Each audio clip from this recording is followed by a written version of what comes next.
Hey, what's going on, guys? Today I want to talk about how the day 2 of the league went for me. So all of the item progression I made in my Toxic Rain build and what I was doing to make currency.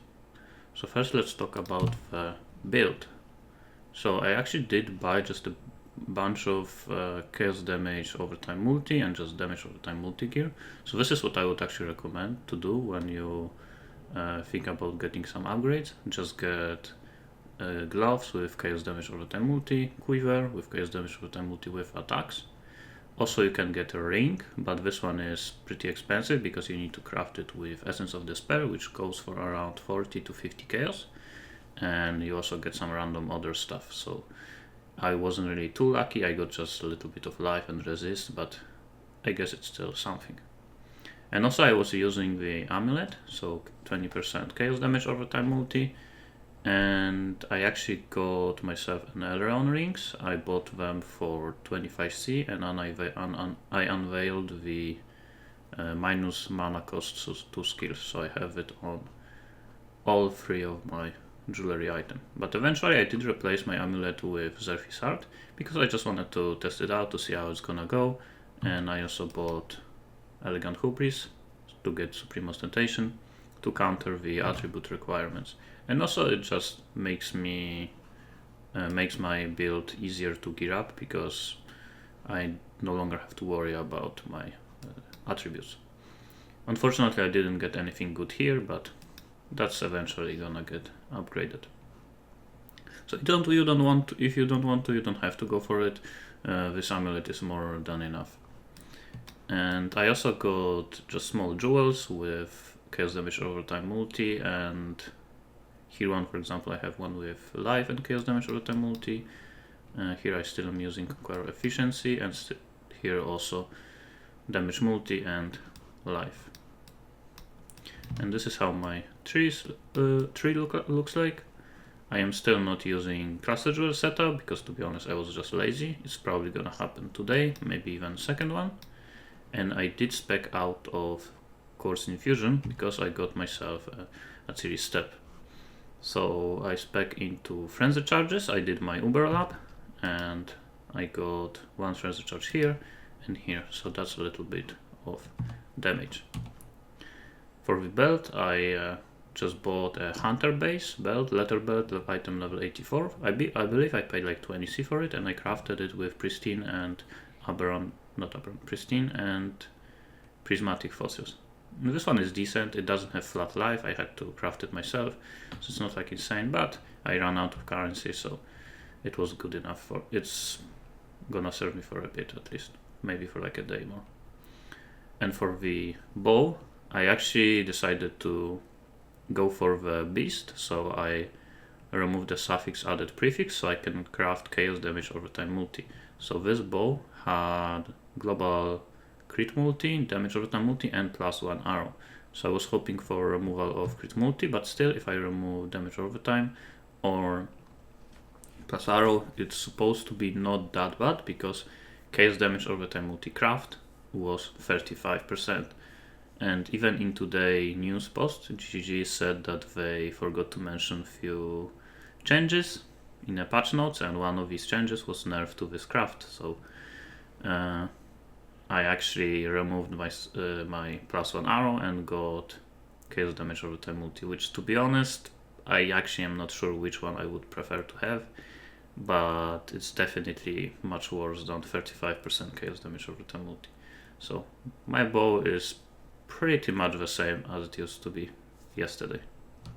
And for the helmet, I just have a helmet with just big life resist, and also it actually has 1000 evasion, which is pretty nice. I have 1000 evasion from helmet, from chest, almost 1000 from boots, and like almost 400 from gloves.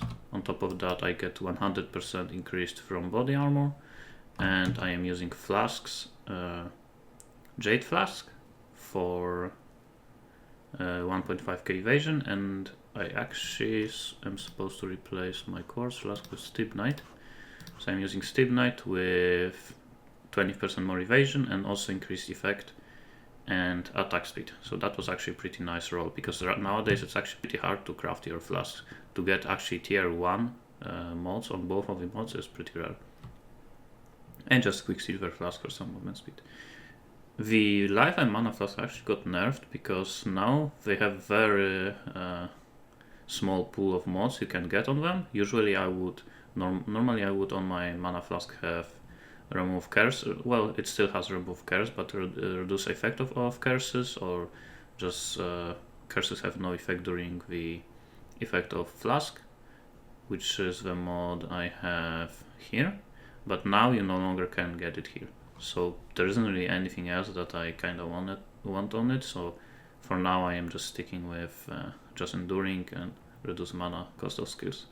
On my last flask I got myself an instant and immunity to blood, because previously I was using mod here at the bottom, remove a random non-elemental element when you use a life flask. So basically I would remove a bleed and a poison when I use a life flask, but actually corrupting blood is not an ailment. Corrupting blood is a debuff. So this mod actually doesn't remove corrupted blood, so I was dying to it quite often, so I decided to go for the flask. And for my ring I have Despair on hit, so I no longer have to cast Despair, and I am still using Carcass Jack. For my gems I got myself a Steel Skin, it is low level because I was missing a strength, but now that I am using Elegant Hubris I can level it up to even level 20 because I don't need the strength requirement. I am using a Valgrace. Valgrace is actually pretty nice because it now gives you 15% chance to evade, and spell suppression, spell suppress damage is unlucky, which is still okay, but it's mostly for chance to evade attack. So if you look at my evasion, I have 86% chance to evade attacks. I have 30k evasion just without flask. With flasks I have 47k, so I have 93%, but it's estimated, so the chance to evasion is depending on the level of the monsters and his accuracy. So some of the monsters still have, I would say, like 70% chance to hit me if they are high level. But thanks to the evasion, thanks to the Valgrace, on top of that it adds another 15%. So very often when my flasks are on and I have Valgrace, I have a 95% chance to evade attacks. So I can sit and no one is dealing any damage to me, only spells for 50%. So that's a really good layer of defense. I'm still using Malevolence. I'm not level 20 on my gems yet. Caustic Arrow, but I'm not really using it too much because it's not 16, so it doesn't deal that much damage. Still Ballista Totem with Wither, Dash, Second Wind, Blink Arrow, and Summon Skitterbots. In terms of my main links, I actually upgraded my gems. I bought Anomalous Efficacy, level 20 Toxic Rain, which is corrupted. I actually bought it for 7C. I would highly recommend buying it. It is very cheap. If you have like level 16, 18, getting yourself level 20 is gonna be the biggest upgrade you can get on your gear, and it's super cheap. Awakened Void Manipulation, Awakened Vicious Projectile, Divergent Mirage Archer, and Conk Effect, which is pretty much a GG setup for your gems. The only thing I am missing is level 4 Empower, but that's obviously gonna be very expensive. And the reason why I went for the Anomalous and Divergent gems and Awakened gems this early is because, well, no one is really buying them, and people that are getting them are selling them for very cheap. So I was able to buy them for like 20, 30, 40C when normally you have to pay more than an exalt for them.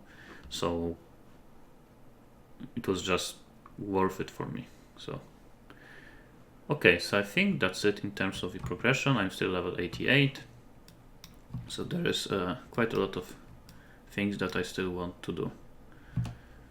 So now let's talk about how I made my currency. So first I did just sell all of the stuff that I farmed from day one to be able to buy all of this gear, and now I was just farming yesterday to get some more gear today. And what I was doing is I was still just farming blighted maps, but this time around with a better gear. I was farming them white with teal oils, and I was making them rare, so using the alchemy oil. And occasionally I would do more like yellow ones, so I can get more teal oils, because you pretty much can't sustain teal oils on white maps. You're not gonna get enough oils from there. And I was in this kinda in between, I didn't really know what to do, because my gear was good enough to actually start doing harder content, but it is still not good enough to actually do it easily. I was still struggling with some stuff. So for example, I did red blighted maps, so like tier 14, and to be honest, they are not really worth that much, because the price of oils is pretty low right now, and I believe people are still not buying ravaged blighted maps because, well, no one really can do them, so the prices are not really there yet. And also, when you are doing low blighted maps, you can still do chaos recipe efficiently, so just doing more of them with teal oil is, in my opinion, still probably worth it. And you obviously are paying less for the low tier blighted maps, so I'm paying for them like 8C, and for red ones you have to pay like 30, so that's much more money. So then I actually tried Simulacrums, and that was day 2, and I was just wondering, is my guild capable of doing Simulacrums? So I bought them for like 1.5 exalt, and I did 2 of them, and both of them I was able to do 19 waves, and I failed wave 20, but wave like 17, 18 and 90 I only got like 3-4 rewards. And overall I did make profit, but the issue is with Simulacrums, like I always try to mention to people that say Simulacrums are not worth for them, is when you are doing just one Simulacrum, you're gonna get some random stuff, like 1 of each scarab, 1 of each fossil, 1 like or 5 of each currency.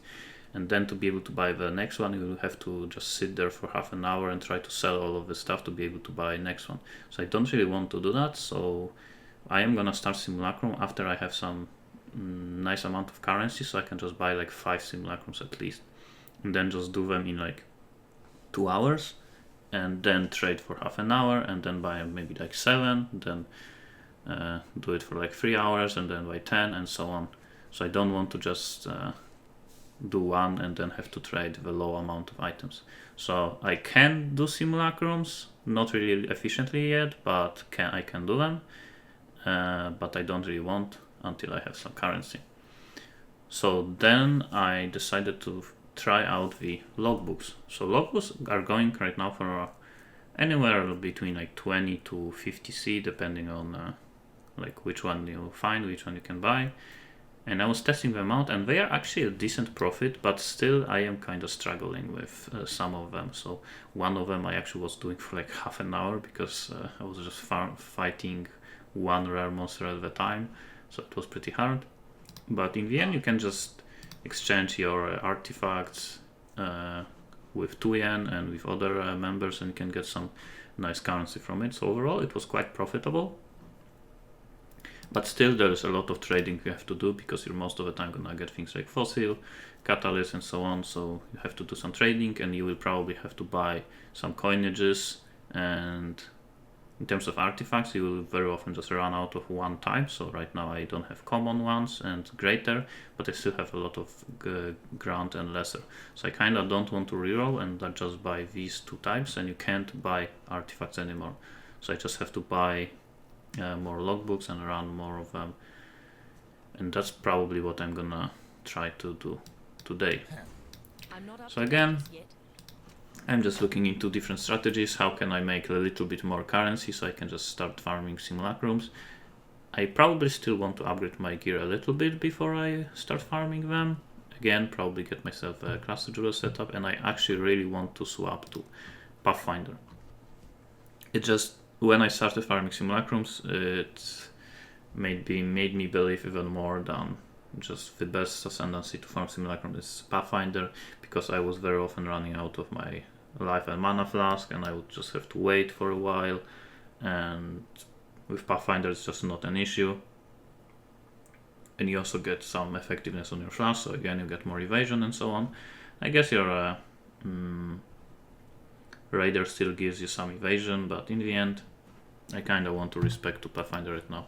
But to do that I will need boots with crafted onslaught on kill to get back my onslaught that I am getting for free with Raider. So I would also need some more spell suppression, probably get some on passives, maybe like here. And I would also have to recraft my flasks.